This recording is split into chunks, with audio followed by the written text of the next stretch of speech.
ready to fire if he refuses to surrender. That order rang out sharp and clear through the bullhorn as 3 men, dressed in counterfeit police uniforms, leveled their weapons at my home. And all of it because I wouldn't sign their absurd HOA charter. They assumed I was just some cranky recluse on the outskirts of their carefully manicured community. But they made a grave mistake. I locked the front door, pulled out my phone, and pressed the one contact I had hoped I'd never call. 10 minutes later, the sound of rotor blades split the western sky, a helicopter swept over my roof, and the people this HOA never wanted to cross had just arrived. What followed after? You wouldn't believe it, but let me rewind to where this nightmare really began. I used to have faith in order, in rules, in the strength of communities. Honestly, when Karen Whitfield first appeared at my doorstep, a immaculate blazer, calculated smiley talking about establishing a homeowners association for our lakeside neighborhood, I thought it was a solid idea.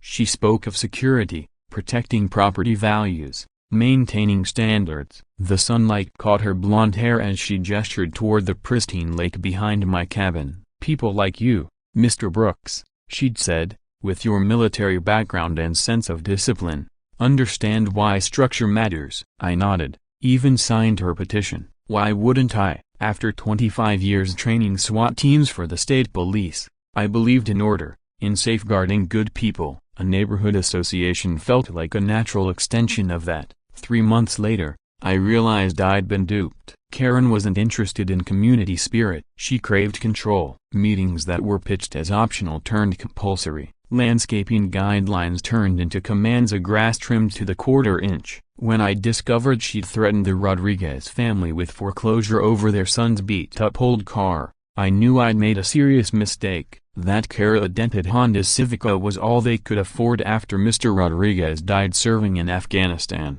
His widow worked 2 jobs just to keep her family afloat, and Karen was tormenting them over appearances. That's when I cut ties, sent a certified letter declaring I wanted nothing to do with her petty dictatorship. The pushback began immediately. First came the phony violation notices, printed on official-looking letterhead. Everything from my non-compliant mailbox to my unapproved landscaping. Never mind that my cabin blended seamlessly into the natural landscape, or that my sturdy steel mailbox had stood for years. When I ignored her fines, the sabotage escalated. My water was cut during their so-called emergency maintenance, yet only mine. Power flickered suspiciously during their grid upgrades. Calls to utility companies got me nowhere. Somehow, Karen had influence in every corner that kept life running. 6 months of this slow-burning siege led to today's so-called final move. I was in my office, reviewing blueprints for a sustainable housing project,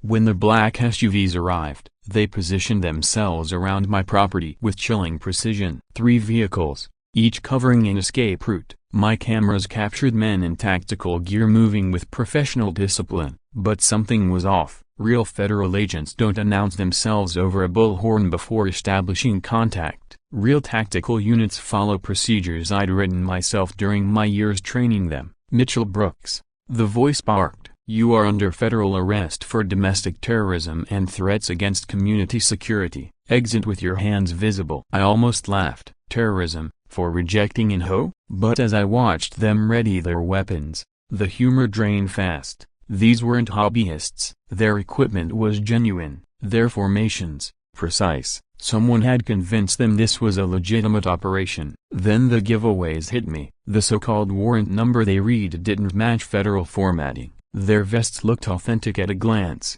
but lacked the identifying insignia that legitimate agencies always carried. Most telling, their intercepted radio chatter mentioned Operation Clearwater, Phase 3 and frequent references to the client. Federal agents don't have clients, they have cases, protocols, and jurisdiction, not private employers. That's when I locked down my cabin. After my wife died, I'd upgraded it into a soft bunker. Reinforced steel doors hidden behind wood panels, bulletproof windows disguised as storm shutters, a network of cameras recording every angle, and the most important safeguard in my ace in the hole was in the desk drawer. A phone number I'd saved years earlier. Jake Morrison, my best trainee, now the youngest SWAT commander in state history. "Jake," I said when he picked up instantly. "This is Mitchell Brooks, Code Echo 3 seconds of silence, then his steady voice. Location confirmed. Assets en route. ETA 12 minutes. Stay secure, sir. Code Echo. A failsafe I designed in my training days for moments of real, life or death crises meant for students in danger, never for myself. Outside, I heard the imposters plotting. Boss, targets not cooperating. Breach protocol. They weren't bluffing. And neither was I. My cabin was designed for more than comfort. Every improvement I'd made in retirement had been deliberate preparation for this exact kind of assault. Through my cameras, I tracked their positions. Reinforced walls would slow them down. My comms system reached far beyond anything they could jam. Then came the sound I'd been waiting for, the low, thunderous thrum of rotor blades. The 3 men outside suddenly froze, their confidence slipping. Boss, one of them reported nervously, we've got incoming aircraft. Should we abort? The response was instant and harsh. Negative. Finish the mission. The client is watching. That one phrase sealed it. Karen Whitfield had finally crossed the line, transforming her so-called homeowners association into something more fitting for a dictatorship than a peaceful lakeside neighborhood. But as the helicopter thundered closer and I caught the unease spreading across the faces of her hired muscle, I couldn't stop the grin tugging at my mouth. They thought they were ready for me. What they didn't realize was that they had picked a fight with the wrong mono, one who'd spent 25 years training the best of the best how to win. The chopper didn't just arrive, it owned the sky. Through my secure channel, Jake Morrison's voice broke through as 8 armored SWAT officers fast-troped onto my property with flawless precision, every movement a reminder of the training I'd drilled into them years before. Brooks, this is Morrison. Code Echo is Liv. In less than 2 minutes, Karen's mercenaries were flat on their stomachs in my yard,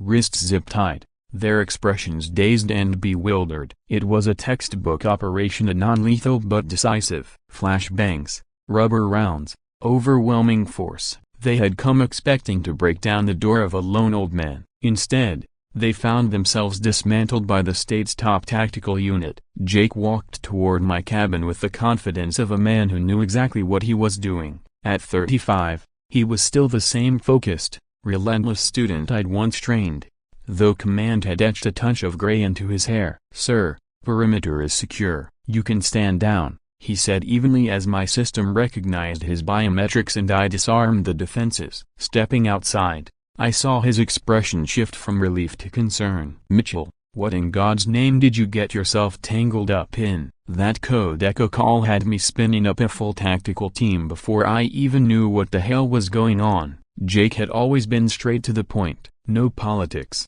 no red tape, just results. Remember what I used to drill into you about questioning authority? I said, watching his team methodically process the captured men. He nodded. And I gave him the truth I hated admitting. I forgot my own lesson. I trusted the wrong person. Karen Whitfield sold me a lie about community order and standards, and I swallowed it because I wanted to believe in structure. Jake didn't have to say anything, his look said it all. I'd warned generations of officers never to mistake control for justice. And yet here I was, guilty of the same error. One of his tech specialists called out, holding up a confiscated radio. Commander, you'll want to hear this. They're running Blackwater Defense Solutions protocols. This is military grade, not some mall-cop setup. Jake's face hardened as he inspected the device. It wasn't just expensive, it was the kind of encrypted hardware used in overseas combat zones. Whatever Karen had built, it stretched far beyond neighborhood politics. There's more,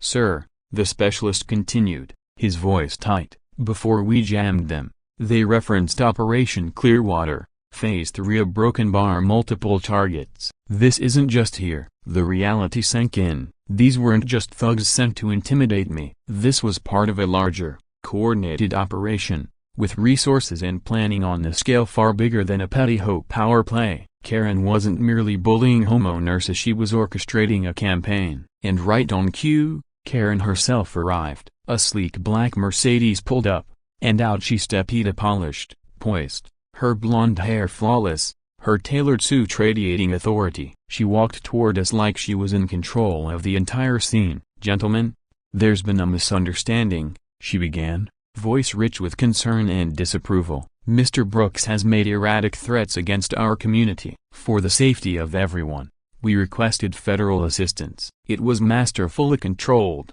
believable, the kind of theater designed to sway anyone unfamiliar with how real operations worked. But Jake wasn't buying it. Not for a second. "Ma'am," he said flatly, "federal assistance comes through official channels, with paperwork and interagency coordination. These men don't carry credentials, and their gear screams private military contractor." For the first time, her mask cracked, just a flicker of frustration in her eyes before she smoothed it over. She hadn't expected someone who knew the difference. Then she pulled her last trick. With a fluid motion, she lifted her phone and began live streaming. "I'm here with Mr. Brooks, who has just been involved in a violent confrontation with law enforcement," she declared, her voice brimming with wounded sincerity. "Despite repeated attempts to resolve this peacefully, he has escalated matters dangerously." Her camera conveniently caught the tactical team, the bound men on the ground, and my fortified cabana spun to look like the lair of a violent extremist. Within minutes,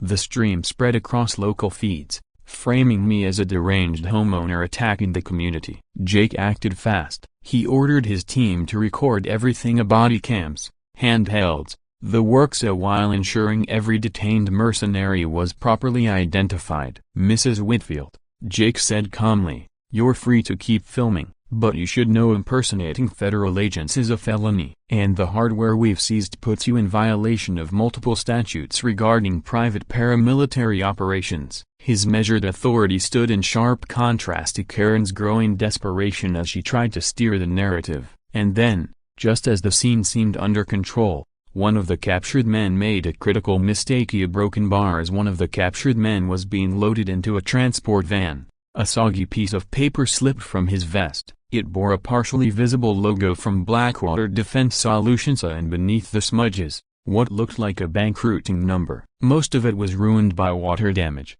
but the fragments left behind told the story clearly enough. Karen's community association had serious backing, financial pipelines that reached far beyond anything remotely legitimate. Jake scooped the evidence into an evidence bag, his tight expression confirming what we both knew. This was bigger, something that couldn't be contained within county lines. Karen noticed our attention on the document. For the first time since she'd stepped out of her Mercedes, her carefully crafted composure cracked. "Mr. Brooks," she hissed, the veneer of neighborly civility gone, "this isn't over. You have no idea what you've stepped into or who you're standing against." Gone was the smiling community leader. In her place was a predator. Jake shifted slightly closer, one hand brushing against the grip of his sidearm. He recognized it too, of the moment when posturing turns into a genuine threat. Karen climbed back into her SUV, her mask of authority fractured, and peeled away down the road.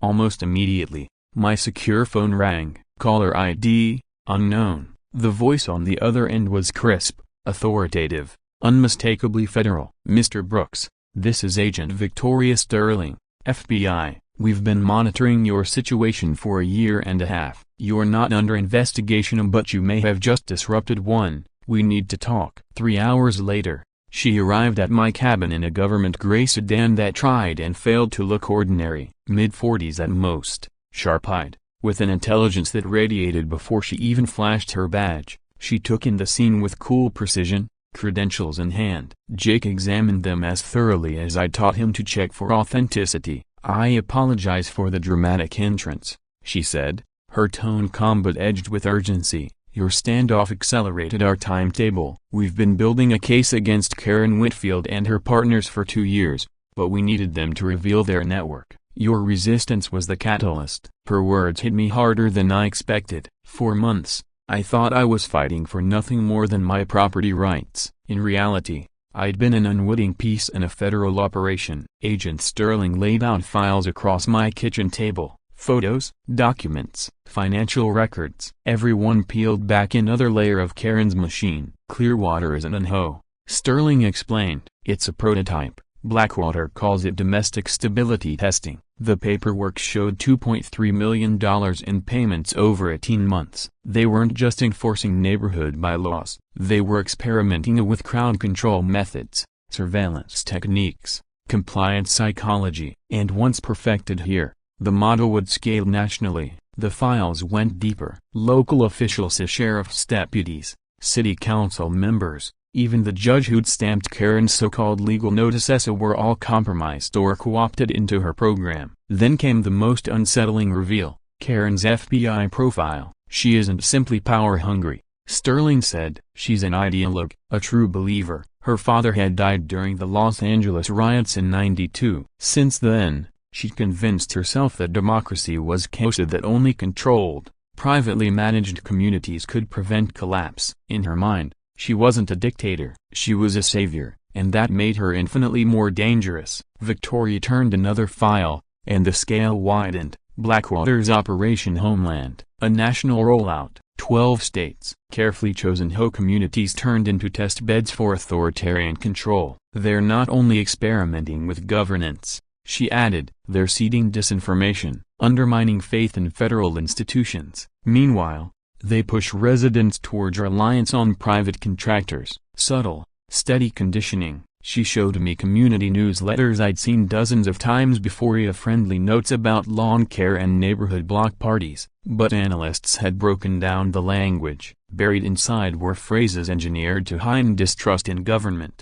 to promote the illusion that private security was safer. Subconscious cues, carefully arranged propaganda. The financial trail was just as disturbing. Karen didn't just lean on city officials, she owned pieces of the local information pipeline. 3 small newspapers, a radio station, hundreds of sock puppet social media accounts spreading orchestrated narratives. She built an echo chamber where dissent was painted as extremism and obedience celebrated as patriotism. Already, this morning's confrontation was being spun online, videos clipped, edited, captioned portraying me as an armed extremist who attacked law enforcement. But then Sterling dropped the twist I never saw coming. The judge, Harold Brennan, the man who'd been signing off Karen's legal documents for months. He's not corrupt, she said. He's ours. Brennan's been undercover for the last 18 months working with us. He's her adoptive father. When we approached him, he volunteered to help. Every document he signed was crafted to look official while being legally useless. He's been sabotaging her operation from the inside.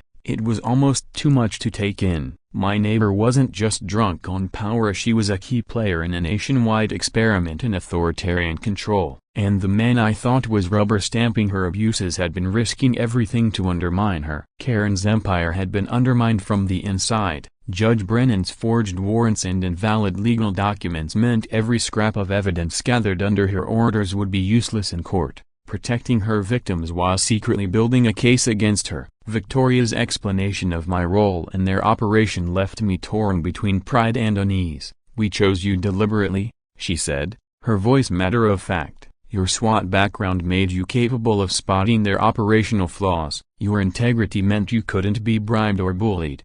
And your solitude made you a prime candidate for their escalation tactics. We've been watching carefully, documenting everything while ensuring you weren't swallowed by it. The truth stung. I hadn't just resisted an overreaching HOA, I'd been bait, a piece of strategy to push Karen into showing her true hand. It was brilliant, yes, but also infuriating. As Victoria gathered her files, Jake's radio came alive with a burst of static and an urgent transmission from his comms officer. Commander, we're picking up chatter about Phase 4. They've advanced the schedule 6 days. Target appears to be in Texas. The word shifted the air in the cabin. Victoria's professional comm hardened into crisis mode as she grabbed her secure phone, issuing clipped instructions to unseen colleagues. If Karen's people were accelerating, it meant they were preparing something massive, something worth breaking their careful secrecy. When she looked back at me, her expression carried a new weight. Mr. Brooks, we need your help. What Karen's network is preparing isn't just intimidation, it's a staged domestic terror attack designed to expand private security powers across the country. We have less than a week to stop it. The reality hit me like lead in my chest. My quiet fight over lakeside property rights had somehow become entangled in a conspiracy threatening the very structure of American democracy. Before I could respond, the landline rang. On the other end was my neighbor Tom Rivers, idea missing all morning. His voice quivering with urgency. Mitchell, there's something I should have told you months ago. I'm not retired. I'm still a journalist. I came here to investigate Karina and she's just figured out who I am. Worse, David Cooper has been helping me, and she's about to expose us both. 20 minutes later, Tom walked through my door, stripped of his false identity. Gone was the image of a retired insurance adjuster. His restless eyes and sharp demeanor betrayed the truth of his profession. Mitchell, I'm Tom Riverside, investigative reporter with the Washington Herald, he said, holding out press credentials that Victoria examined with the same precision Jake had shown earlier. I've been undercover since last spring, digging into Karen's network. My editor's sister was nearly destroyed when she exposed a similar HOA operation in Virginia. This is personal. His cover story made sense now, his probing questions, his intensity in casual conversations, it had all been deliberate. Victoria regarded him with a calculating look. Mr. Riverside, your timing is either remarkably lucky or incredibly dangerous. If Karen knows your press, she'll assume you've collected evidence that could unravel her entire project. That makes you an asset and a target. Tom laid his research across the table. Months of painstaking investigation revealed an even darker picture than what the FBI had uncovered. She doesn't just dominate media outlets, she's been quietly installing loyalists in every key position: pastors,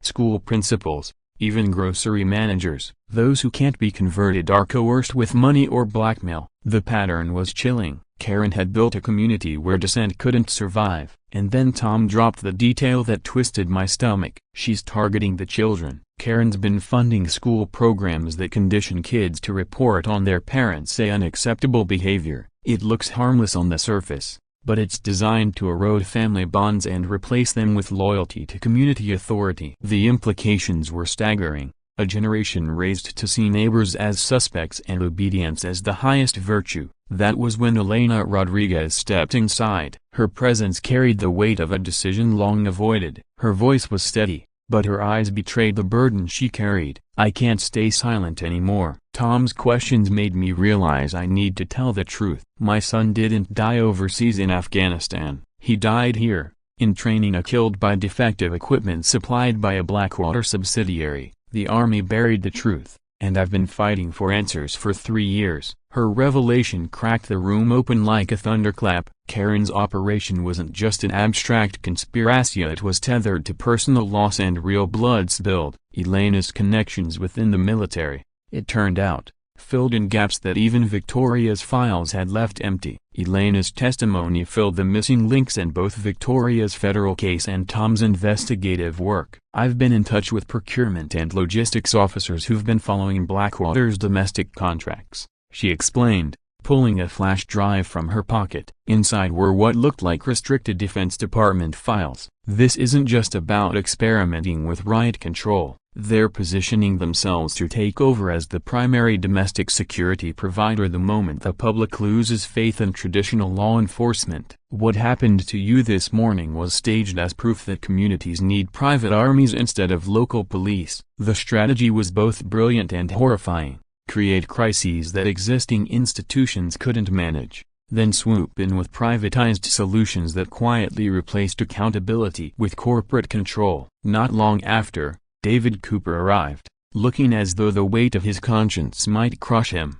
His restless hands betrayed the turmoil inside. "I have to come clean," he whispered, the words barely making it past his lips. "Karen's been blackmailing me. For months I've been forced to hack into residents' systems and monitoring communications, breaking into security feeds. She has leverage on everyone, enough to destroy entire families if they resist her." David's skills had made him her unwilling accomplice, but now they became our weapon. He'd seen her inner communications, a proof of the full scope of Operation Homeland and the accelerated timetable. "Phase 4 goes down this weekend," he revealed, showing encrypted files. "The targets in HOA outside Austin, Texas. Blackwater contractors will stage an attack disguised as domestic terrorism, then pin it on anti-government extremists. The fallout will justify emergency laws granting private forces police powers in residential neighborhoods." Before we could process the enormity of it, a firm knock sounded at the door. Pastor William Hayes stepped inside,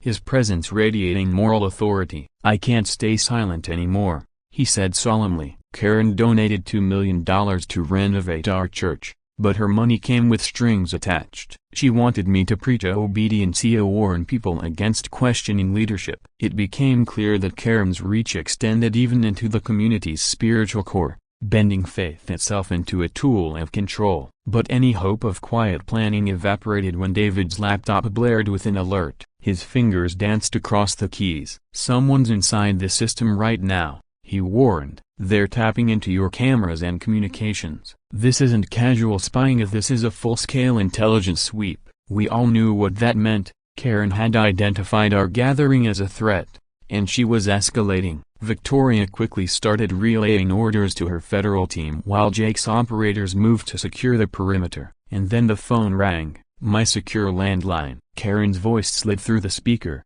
cold and commanding. "Mr. Brooks, I trust you're enjoying your little meeting. Just so you know, I have video proof of your friend David's crimes. Imagine what would happen if that surfaced. Perhaps it's time we discuss a more broken bar cooperative arrangement." As if orchestrated by fate, a knock followed moments later. This time, Agent Marcus Wells of the ATF entered, presenting credentials Victoria confirmed with a single call to Washington. "I've been undercover inside Karen's security detail for 4 months," he revealed. "What you're facing isn't a rogue HOA or even a lone domestic terror scheme. Blackwater Defense Solutions has been building a nationwide web of private militias, each disguised as neighborhood security teams. Karen's project here is their prototype." He laid out classified documents across my kitchen table, exposing the broader plan. Operation Second Founding. It wasn't just about surveillance or crowd control. It was about deliberately engineering disorder to justify privatizing law enforcement nationwide. "The staged attack in Texas is just the opening shot,"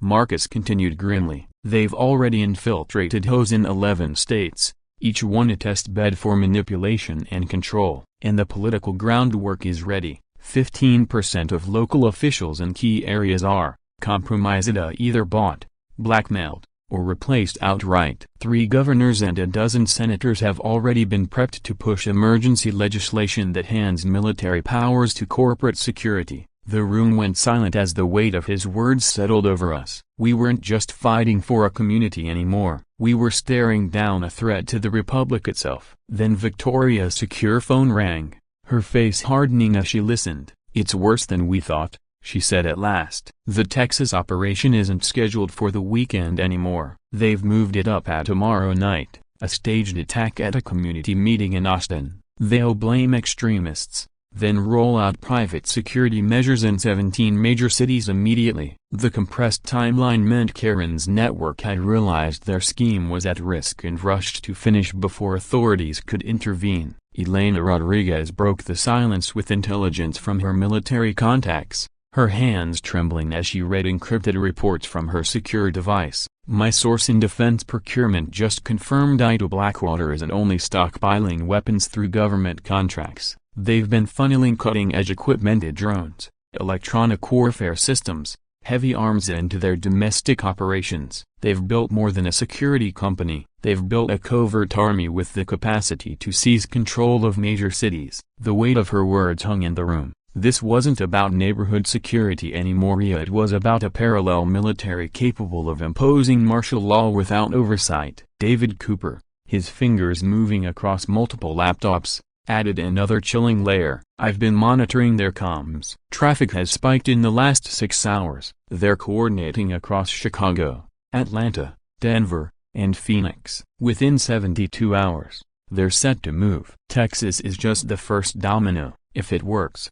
they'll trigger what they're calling a Phase 5, a nationwide implementation." The revelation hit us all. This wasn't a local conspiracy but the opening act of a coup against American democracy. Tom Riverside laid out the information war strategy they had meticulously prepared. Their media game is airtight. Propaganda has been staged across social platforms. Sympathetic outlets are primed to echo it, and they've got deepfake videos ready to flood the net within hours of the attacks. The narrative is pre-written, the villains already cast, the official responses rehearsed. They're planning to hijack the story so the takeover looks like the only reasonable response to terrorism. But Marcus Wells delivered the revelation that shook us most. Producing classified files, He looked around the room gravely. Karen Whitfield isn't just some HOA tyrant. She's the adopted daughter of Judge Harold Brennan. What few know is her biological father was a Bosnian war criminal and never prosecuted. Her worldview was forged in authoritarian violence,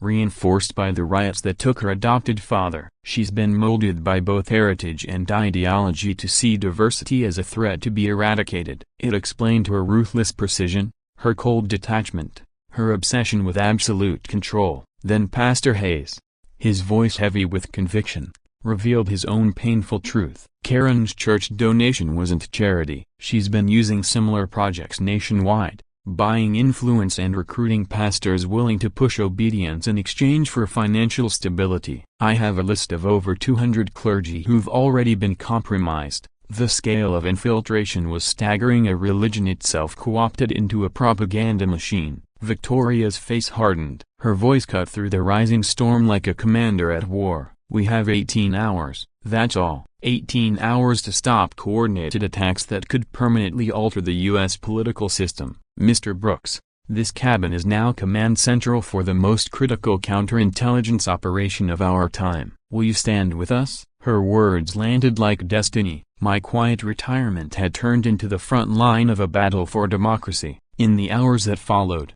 my cabin was transformed into a federal command hub. Victoria's FBI task force wired in satellite uplinks that tied us directly to the Pentagon, Homeland Security, and field agents in 4 states. Jake Morrison's SWAT team secured the perimeter, while Marcus coordinated ATF raids on Blackwater facilities across the country. But we all knew brute force wouldn't be enough. Even if we stopped their assault, we had to expose the truth so Blackwater couldn't simply regroup under another name. At 3:47 a.m., Karen made her move. Her face appeared live across every major platform, framed with polished production values that reeked of preparation. My fellow Americans, she began, her tone balanced perfectly between authority and vulnerability. I speak to you tonight from a secure location because domestic terrorists have targeted our community. Mitchell Brooks, a violent former government operative, has aligned with anti-American extremists to attack our lawful security measures. Even now,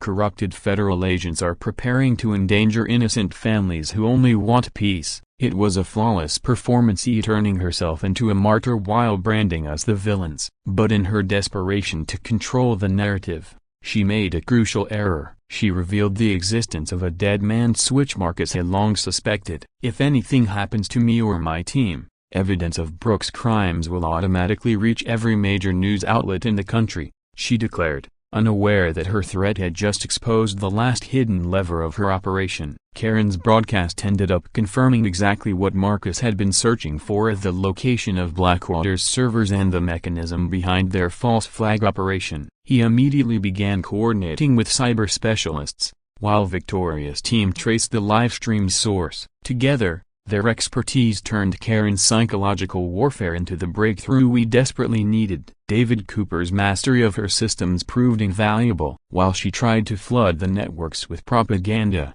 he worked in real time to dismantle it. I'm pushing 18 months of her communications, financial trails, and command directives directly to WikiLeaks, The Washington Post, and every major investigative outlet right now, he announced, typing furiously. She thought she was the only one keeping records. I've mirrored every single order, every dirty deal. His counter-strike ensured that no one could dismiss our evidence as fabricated. At the same time, Elena Rodriguez activated her military network. All federal contracts tied to Blackwater subsidiaries are frozen. Emergency audits are already underway, she reported, satisfaction cutting through her steady tone. International partners are also reviewing their offshore operations and possible foreign financiers. That move crippled Blackwater's ability to shift operations or secure new funding. Pastor Hayes lent the moral strength we needed. As the truth flooded social media and the news cycle, he prepared religious leaders nationwide to speak out. This isn't just a fight against a plota, it's about defending the moral core that makes democracy possible, he said with conviction. Evil thrives when decent people stay silent. His voice prevented Blackwater from twisting faith into a weapon of legitimacy. Tom Riverside, ever the strategist, timed the release of damning stories for maximum impact. I'm syncing expose copyright test through outlets in Washington, New York, Austin, and Atlanta, he explained. The evidence is overwhelming. Even sympathetic media won't be able to spin it as anything but an orchestrated attack on our democracy. But Karen still held a dangerous card. Victoria's cyber unit detected massive data transfers moving toward foreign intelligence networks. She isn't just bluffing with false evidence, Victoria warned, tension sharp in her voice. She's trying to sell classified vulnerabilities in our homeland defenses. If that gets out, the damage to national security could last for decades. Suddenly, the mission wasn't just about preventing domestic chaos, it was about safeguarding America's future on the global stage. Marcus Wells took command of the final phase. Using his insider knowledge of Blackwater's security,